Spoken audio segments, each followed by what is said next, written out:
Second round में जो कुल वोट पड़े, जो कुल मत पड़े द्वितीय चरण में 26,966। द्वितीय चरण में कुल वोट पड़े 26,966,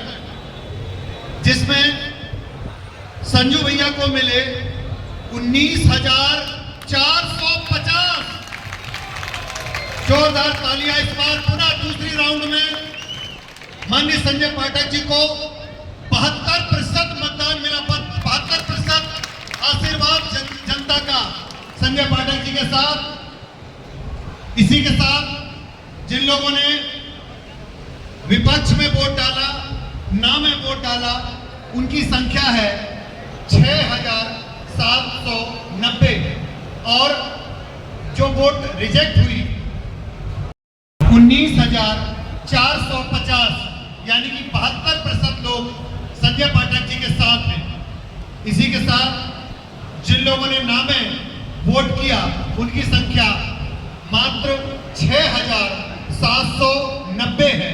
और जो वोट रिजेक्ट हुए हैं, निरस्त हुए हैं, ऐसे वोटों की संख्या है 726। पुनः द्वितीय चरण में संजय पाठक जी को जबरदस्त बढ़त। एक बार जोरदार तालियों के साथ संजय पाठक जी का स्वागत। द्वितीय चरण में भी 72% वोट के साथ संजय पाठक जी बढ़त बनाए हुए हैं। इसका मतलब एक तरफा जनादेश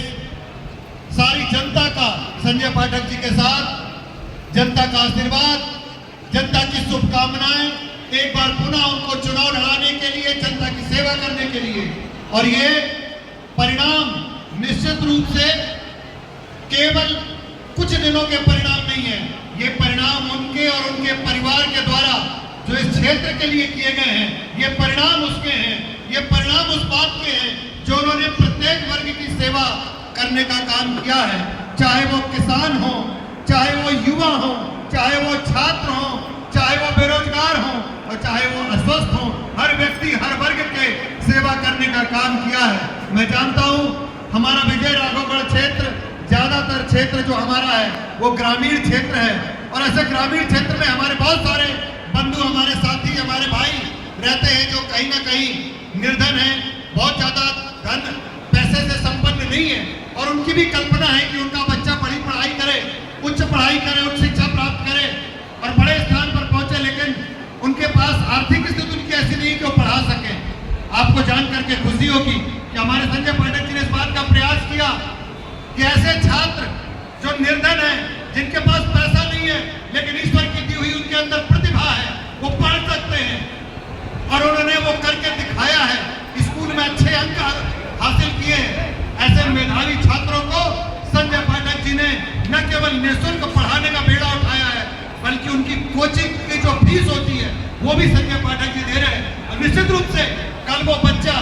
जो मेधावी छात्र है, अगर पढ़ करके कोई बड़ा इंजीनियर बनेगा, IAS बनेगा, IPS बनेगा और निश्चित रूप से अगर किसी बड़े स्थान पर पहुंचेगा और उसके माता पिता का फक्र से सीना चौड़ा होगा, तो उसमें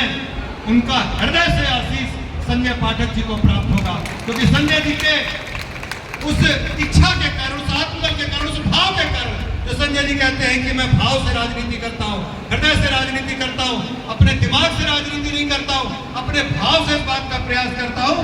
कि मैं जनता की सेवा करने का काम करूं। और आप देख रहे हैं, चाहे वो आपके बरही में उन्होंने चिरायु अस्पताल की व्यवस्था की, चाहे उन्होंने कोविड में एक व्यक्ति, जिस व्यक्ति को भी कोविड में चिकित्सा की आवश्यकता थी, उसको चिकित्सा की सुविधा उपलब्ध करवाने का काम किया,